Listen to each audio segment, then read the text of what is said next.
Bonjour à toutes et à tous et merci de regarder cette nouvelle édition du JT 4 Nat, une édition entièrement dédiée au séisme qui a touché l'ouest de la France en juin dernier. Pour cette émission spéciale, nous vous proposons d'abord un reportage à La Laigne en Charente-Maritime où nous nous sommes rendus pour constater les dégâts et rencontrer l'adjoint au maire du village le plus touché par cet événement exceptionnel. J'aurai ensuite le plaisir de recevoir en plateau trois invités, Daniel Benlolo, directeur du département souscription réassurance publique chez CCR.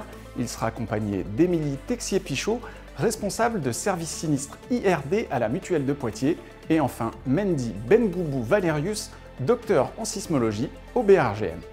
Avant de les rejoindre, je vous propose d'abord de revenir sur les grandes dates et les chiffres clés relatifs aux risques sismiques en France avec Corentin Gouache, docteur en géosciences pour CCR. Corentin, bonjour, merci d'être avec nous. D'abord, un premier commentaire sur la sismicité ces dernières années en France, sismicité récente. Qu'est-ce qu'on peut en dire? Bonjour Thierry, merci pour l'invitation. Alors, sur la sismicité récente, ce qu'on voit ici est la carte de sismicité instrumentale en France métropolitaine.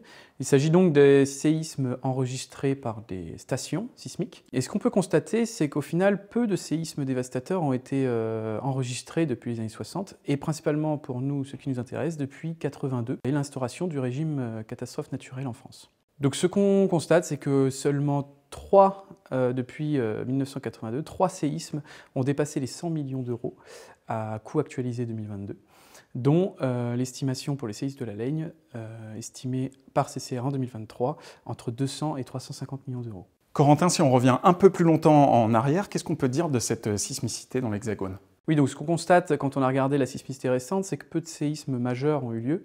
Mais lorsqu'on regarde la sismicité historique, c'est-à-dire depuis le XIVe siècle à peu près, eh bien on voit que plusieurs événements majeurs ont eu lieu, avec des magnitudes d'une part plus élevées, de l'ordre supérieur à la magnitude 6, et des dégâts importants dus notamment à cette magnitude élevée et aux bâtis plus vulnérables.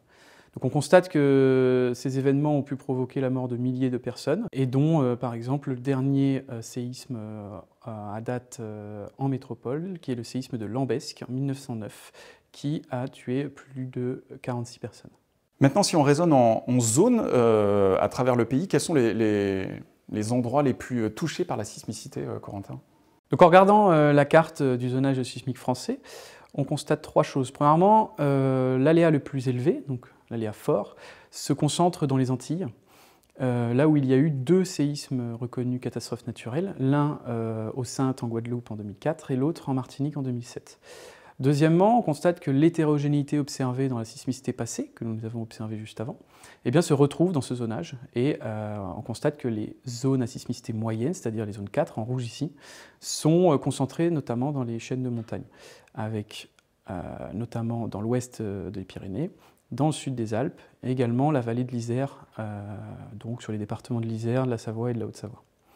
Et enfin, le troisième constat, c'est que le séisme de la Laigne, qui a eu lieu en juin dernier, eh bien, se trouve dans une zone 3, c'est-à-dire de sismicité modérée. Donc au final, un séisme de cette ampleur-là, de magnitude 5 à peu près, n'est pas anodin dans cette région.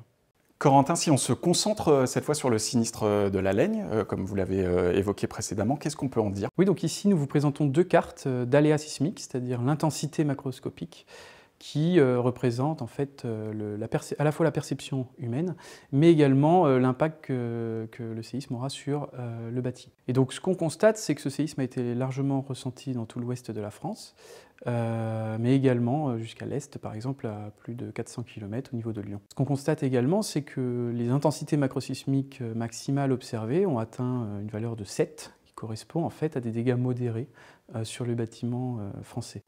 Et donc à gauche, vous avez l'aléa sismique, donc l'intensité macrosismique observée par le Bureau central de sismicité française, et à droite, vous avez donc l'aléa sismique estimé par CCR. Dans le modèle CCR, nous avons atteint des intensités un peu plus élevées, de l'ordre de 8, et au final, ce sont des intensités qui sont très proches de ce qui ont été observées, de celles qui ont été observées au séisme du Teil en 2019 en Ardèche. Et en effet, les 2 séismes ont des caractéristiques très communes, donc déjà d'une part la magnitude, autour de 5, et une profondeur peu élevée. Donc voilà, le séisme du Teil était de l'ordre de 1 km et celui-là est de l'ordre de 2-3 km.